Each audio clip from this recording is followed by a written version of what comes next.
January, February, March, April, May, June, July, August, September. It's 9 months, 40 weeks between Season 1, Episode 11, Season 2, Episode 1.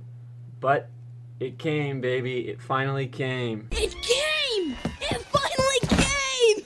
Let's just jump into it. Alright, so Season 11, Season 1 was supposed to have like 12 or 13 episodes, but for whatever reason they cut at least one episode, maybe more. I've heard up to 3 episodes have been cut, but we know at least one was cut. So if you remember, the end of Season 1 was kind of a weird cliffhanger. Like, it's good between episodes to have a cliffhanger like that, but not like for the end of the season. You can't end a season that way. It's just crappy. And so, given kind of that, and also Season 2 is not focused on Trigon. Season 1 was, but Season 2 is not. So, you gotta finish the Trigon stuff and then move on to the Deathstroke stuff in like the first episode, because Deathstroke's the main villain of Season 2. Alright, so given all that, I think that we got the best episode we could have gotten. You know what I'm saying? Like, we had to complete the story of Season 1. We had to finish that arc, get the closure we needed for that, because Season 1 didn't close. It wasn't over. And then we had to start Season 2's story. We had to get that ball rolling. So I think given all that, we got the best episode we could have. That said, it's not bad, but compared to the other ones, it wasn't as good. That light's really crappy. Anyway, yeah, so given all the logistical nightmare stuff, it's not that bad, you know? The episode starts almost exactly where Season 1, Episode 11 ended. Like, I can definitely see, like, in the future, maybe somebody coming together and editing these 2 episodes together, and they would flow perfectly. I mean, it literally picks up exactly where after, with Evil Dick Grayson. I just want to say, like, I didn't really like the evil characters, the evil versions of the characters. It just looks like Ozzy Osbourne, like charcoals on the eyes. It's just kind of bad, and also they're not menacing. They don't really do anything. They're just kind of bland, you know. Yeah. Anyway, what I do really like. So early on in the episode, Hank and Dawn go to Wayne Manor to get Jason Todd, and just the banter and the back and forth between these characters and just the whole cast in general, like, it's really cool. Like, the chemistry is just really great, and I honestly, I would watch a sitcom with these guys. You know, like 20 minutes episode, with not really anything going on in the story, just these characters with it bouncing off each other. I think I'd watch it. It'd be cool, man. Yeah, and also. So, little thing. Jason mentions that Batman and Alfred are, they're in a different country on the other side of the world, fighting with the Justice League. Not with the Justice League. They're alongside the Justice League. And so I just don't understand. I mean, I get that Alfred's like a badass, you know, like, you don't need to tell me that. He's a badass in Gotham. He's a badass in like all the movies. Pennyworth, I saw an episode or 2 of that. The show's got its problems, but he's kind of cool. But yeah, I just don't know why he would be with the Justice League. I don't know. And in the next scene after that, with Corey and Donna Troy, they're kind of arguing, but it's still got great chemistry, man. It's awesome. I love that. It's so cool. And then, like, the other 3 show up at the end of that scene, and they still do a little bit of banter. It's just so great. I love it. I don't know. It's just so good. It's the best part of this episode for sure, dude. Yeah. And so I mentioned the makeup effects with the charcoal. That's kind of weird. There's also the part where Rachel and Gar are in the bedroom. That sounds weird. They're in a room, and there's like the pictures are like bleeding black, some kind of Evil Dead 2 weirdness. Like the wall's bleeding. It's so weird, and then it like disappears. What's the point of that? I don't get it. Yeah, and then, yeah, I don't understand that. But also in that scene where they're in the room, Dick breaks through the door, and like The Shining, it's kind of interesting. It's like, you know, it's someone. Okay, I'm not gonna spoil it, but we're still doing Easter egg videos for Season 1, in case you're wondering. And we're working on that. And so I believe it was the Asylum episode. It's kind of hidden, but there's a little reference to The Shining. So my theory is that someone on the Titans crew is a fan of The Shining, because literally, Dick Grayson punches through a door. He sticks his head through, just like, I don't remember the character's name. Jack Nicholson's character in The Shining. It's just like that. Here's Johnny, you know? But then it's bizarre because Rachel and Gar, they find a secret door, a super convenient door, just in the room, and they just bolt right out of there. I don't understand. Yeah. It's just going back to what I was talking about earlier with the chemistry between these characters. I don't remember what part it was. It was towards the beginning of the episode because they're all still normal. Donna Choice, like, Titans and a new Robin. Let's go. It's just a little funny little thing. Also, I don't remember. Maybe it was earlier in the scene. I don't remember. But she's like, what the heck is... We're talking about Jason Todd. She's like, what the heck is that? And why is he wearing Dick's clothes, as in the Robin suit? It's just, I don't know. My delivery wasn't as good as hers. It was great. Yeah, so now we're going to move on to the evil visions. Actually, hold on. I traded on my friends for comic books. I have no regrets. Just 1 second. Here it is. So this whole evil visions thing actually is from the comics. See, like, look. There's evil versions of the Titans. And so in the comics, they all see an evil version of themselves. And I'll do that later. They see evil versions of themselves, and right in the vision, when they kill the evil versions of themselves, they actually, in the real world, become the evil versions of themselves. So that's kind of cool. Yeah, back in episode 11 of season 1, I was predicting that this was going to happen, given the Dick Grayson thing at the end of that episode. So yeah, let's talk about the visions for a little bit. Hold on. Let's start with Corey's vision of killing Rachel. So this actually, I don't know how I feel about this one. Like, it's not my least favorite vision, but it's just kind of weak, you know? Because I think we don't know a whole lot about her character, so there's not a whole lot they could have done with this at this point. I think what we saw in the trailer was going to be more of her character later on in the season, so they could have foreshadowed some stuff, but instead they just went back to referenced episode 10 of season 1, where her whole mission was to kill Rachel. And so that's kind of what they were going back to. And so she's just fulfilling her mission in the vision and thus turning her evil. So Donna Choice vision actually is really interesting. Probably my favorite out of these 4. I don't remember. In one of the breakdown videos, it might have been one of the ones that was taken down. We talk about her origin a little bit. And in episode 8, I want to say, the one titled Donna Troy, she mentions a fire very, very briefly. But that's kind of one of many of her origin stories in the comics. Yeah, that's the one I'm most familiar with anyway. So, like, she's, like, really young, like, younger than this, maybe, like, 2 or 3. She doesn't even remember it. She was just, her orphanage was burning down, and Wonder Woman comes and rescues her. That's what happens in the comics. But this one, it makes it look like, now this is obviously not her memory, but it's sort of Trigon's manipulation, so it might not be completely accurate. But it makes it look like it was an act of serial arson. So, and obviously in this vision, she kills the arsonist and turns herself evil. Okay. Jason's vision. Okay, so this is really cool. It ties into sort of Dick's vision at the end of season 1. That was like the whole episode was his vision. It kind of ties into that a little bit, but it's not the same. It's sort of a different version of that. Because in that version, Batman's already evil, and he already killed the Joker and all those guys, right? But in this Jason Todd's vision, Dick says that he saw the future, and so he killed Batman sort of preactively to prevent all the death. And so Jason Todd fights back. And a little Easter egg, I'm not going to do a whole lot of Easter eggs in this video, but it's really cool. The gun, in the Batcave, Jason finds the gun that killed Thomas and Martha Wayne.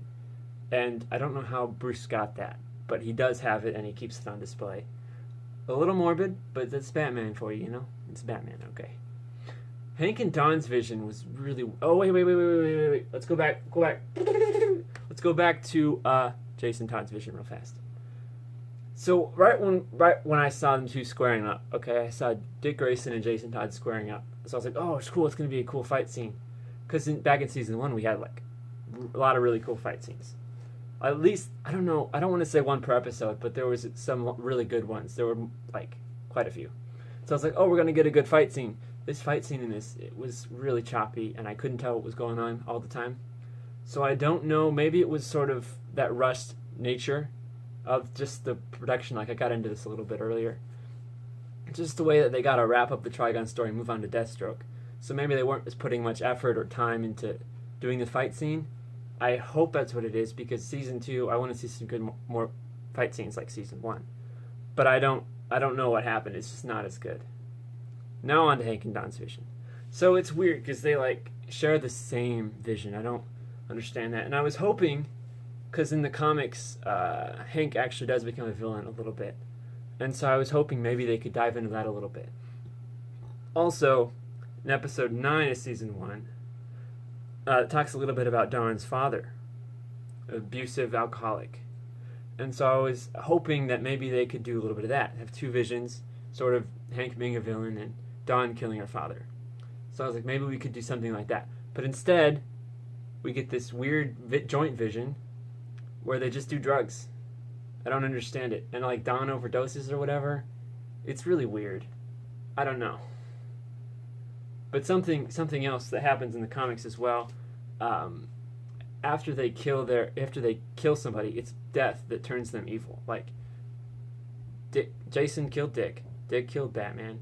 Corey killed Rachel. I guess Don OD'd. I don't know. But yeah, after they kill somebody, then they become evil. So it's in death the evil version is manifested. And so back in the real world, Dick and Gar and Rachel are kind of running around being chased by evil Dick. Evil Dick Grayson. It's just, I don't know. And Gar is yelling, it's a real life horror movie, it's a real life horror movie. It doesn't really fit this, it doesn't really fit the situation. Sort of that campy humor. I don't know. And then it's so weird because like once they're all evil, they're sort of like washed up deadites, you know? I know I talk about that a lot, like Evil Dead a lot. But I mean that's kind of what they are, just evil versions, sort of possessed, I guess. Not really in control, but they're just not as cool. They're just kind of lame. But anyway, so they all circle around Gar and they're just like kicking him like they're in middle school or whatever. It's just weird.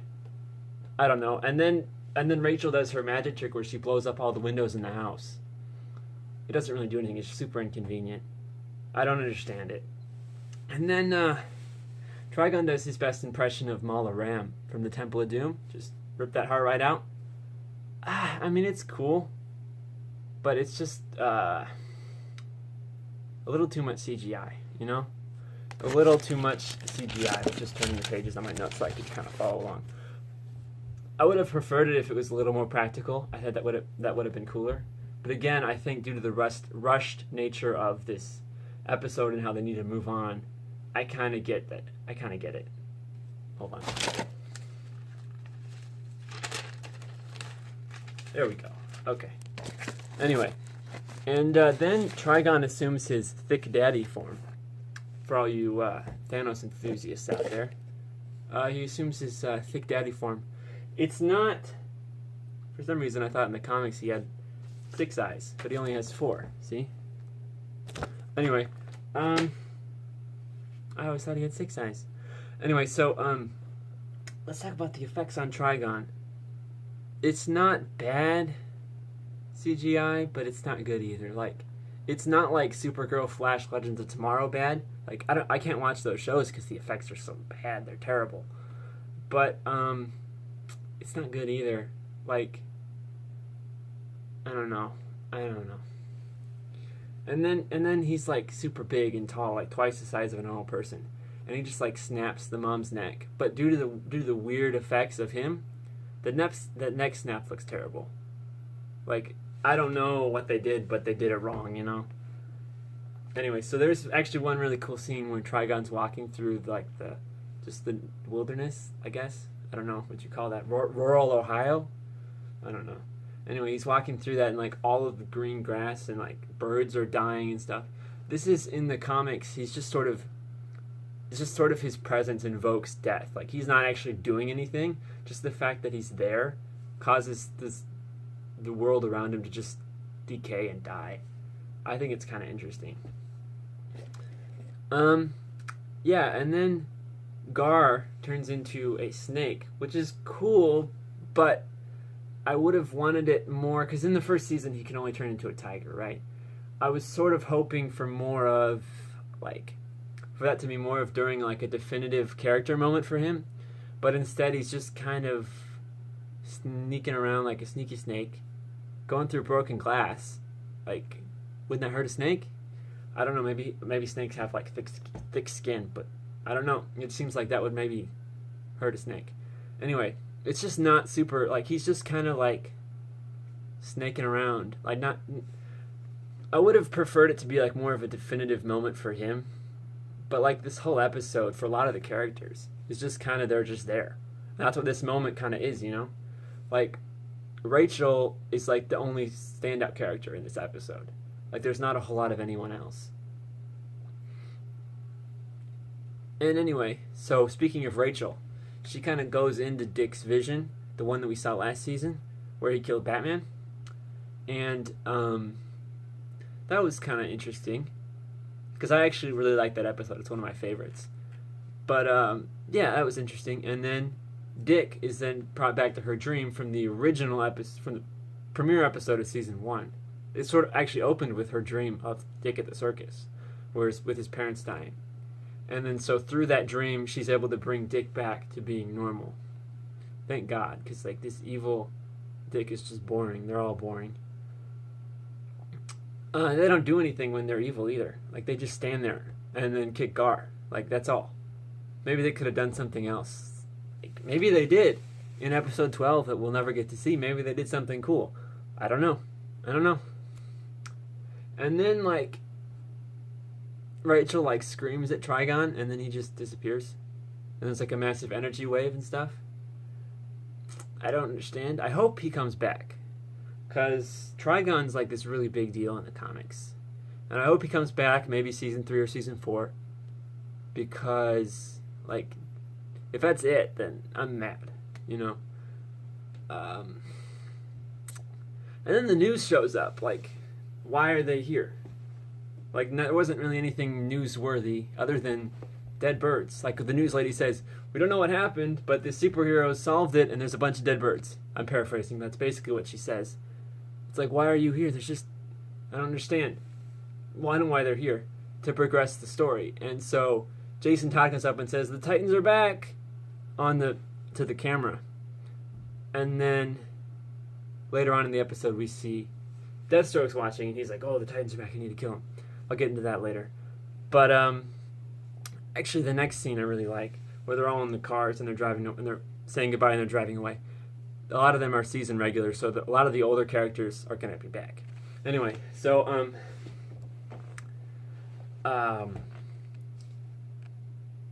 yeah, so Dick is taking sort of the younger characters, Gar, Jason, and Rachel, in Donna Choi's, I think it's a G-Wagon. I don't know cars. Looks like a G-Wagon or some kind of Jeep thing. Anyway, I really like this scene. Like, it's really sentimental. The character, again, with the chemistry is great between these cast. Yeah, it's all around a good scene. But anyway, so Dick takes the younger characters and he leaves in Donna Troy's, I'm just going to call it a G-Wagon. I don't know what it is. Maybe leave it in the comments or something. So he takes her car. And the older characters, Hank, Donna Troy, and Starfire, Corey, they take, I guess it would be the minivan, the blue minivan. I don't remember. They take it somewhere else. They're coming back because most of them are season regulars. And so anyway, like I said earlier, Deathstroke, Slade Wilson, sees on the news that the Titans are back with the dead bird lady and Jason Todd. And so he goes back to his old house. Like, now he's in the, like, he's currently living in, like, the woods, sort of, like, off the grid. When he finds out the Titans are back, though, he goes back to his old mansion, and the guy in the suit is sort of his Alfred. His name is Billy Wintergreen. He's a really cool character. But he's meant to, like, Deathstroke and Wintergreen are meant to be, like, the inverted or opposite versions of Batman and Alfred. Like, that sort of relationship. The music in this scene, the Deathstroke music, is really, really cool. Like, I don't know, this music is great. Also, I don't know, like, the title sequence might have a new music. Like, I'm not sure if it's different. Like, the credit music in the opening, dun dun dun dun, it might be different than season 1. I'm not sure. And then we get on to Bruce Wayne. Yeah, Bruce Wayne scene was really cool. So this is the first time he's shown up in the whole series, right? And that scene where he's talking to Dick, Dick sort of says, like, I blamed a lot of my darkness on you, even though it wasn't necessarily your fault. And it seems like Ian Glenn is a really good actor, because it seems like he's not saying anything. Like, he's saying stuff, but it's just like in his body language and the way he's acting, it seems like he's really guilty, and he takes a lot of responsibility over what happened. I don't know. It never says what happens, but something dark happened apparently, and it seems like he takes that very seriously, and he's very sorry about that the way he treated Dick as a kid apparently. And so Dick says he wants to go back to San Francisco, which is one of the more popular locations of the Teen Titans headquarters. Like, they have multiple headquarters throughout. Each iteration basically is a different headquarters, but that's sort of like the main one. And so Dick's like, I want to go back to San Francisco, which implies that Bruce was kind of funding the whole Titans thing. And so he says in one condition. So this goes back, the condition is that Jason has to join the Titans. Jason Todd, the new Robin. And so goes back to what I was saying earlier about how Bruce doesn't feel adequate, or he feels really guilty and remorseful over raising a kid, because all he knows is that darkness over his parents' death, and he doesn't want to pass it on to somebody else. So he kind of feels that way about Jason, and so he doesn't feel adequate about raising a child, and so he doesn't give him. He sort of like sends Jason with Dick to go to San Francisco and be part of the Titans. So like at the last shot, it kind of pulls out, and we see Titans Tower, and it's not campy. Like in the comics and the anime, there's like a giant tower shaped like a T. That's campy as hell, man. I don't like that. Doesn't make any sense. The bad guys would just bomb that, you know? But it's just this is kind of just a regular skyscraper. It has like if you look closely, you can see like the T in the windows, but it's not obvious or on the nose or anything. And I appreciate that a lot. In this episode, hold on, I'll talk about that in a second. Closing thoughts. Like, I talked about how they cut at least one episode out of season 1, and so they had to kind of close it. They had to kind of end the arc of season 1 and start the arc of season 2 in one episode. So it was really a rushed episode, but given that, I think this is the best outcome we could have gotten. It's not great, but it's not bad either. Like, there are some episodes of the CW shows, Arrow, Supergirl, Flash, Legends of Tomorrow, that are a lot worse, like, for sure. But it could have been better. Like, I don't know. My theory is actually, let's talk about Deathstroke for a bit and sort of tie that into my theory about why they got rid of episode 12, right? So Judah's contract, that's sort of like the main Deathstroke Titan story. Grant Wilson, Deathstroke's oldest, takes on a contract from Hive to kill the Titans, right? But they end up actually indirectly killing Grant, okay? So then Deathstroke takes on that contract that his son had to kill the Titans. But since they're no longer a thing in the show at the beginning of season 1, and up until now, actually, they're not really officially a thing. So Deathstroke didn't have anything to hunt down because they're not a thing anymore. But now that they're a thing again, Deathstroke's contract resumes, right? So he's apt to kill the Titans because they killed his son and he has to fulfill the contract, right? So if you're familiar with the Judas contract storyline, I think that Rose Wilson will be playing the role of Tara, the role that Tara plays in that comic. And even if you're familiar with sort of how the comic goes, I still highly recommend you read it. Because even though you know like all the twists and turns that happen, it's still a great read. It's still awesome. Marv Wolfman and George Perez are amazing. Like, I just read it recently for the first time, and I knew everything that was going to happen. But the way it happens and the characters are just so good. Like, there wasn't any surprise, but it was still really impactful.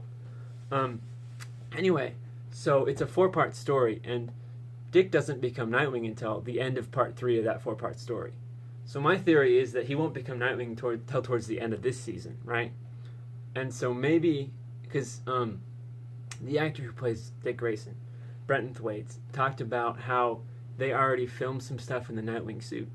So maybe they did some Nightwing stuff in episode 12, but then the higher-ups wanted to maybe do some more story stuff and sort of expand that into season 2. So they got rid of episode 12 and had to reshoot it so without Nightwing, so they could save Nightwing for later on in season 2. That's my theory. And anyway, one last thought. I noticed this episode was made in loving memory of Warren Appleby. He died after filming season 1. And so that his death is actually the reason why we didn't get a trailer during Comic-Con. We got a trailer later on, but not during Comic-Con week. And so I'm not sure what he did on set. He was part of the crew.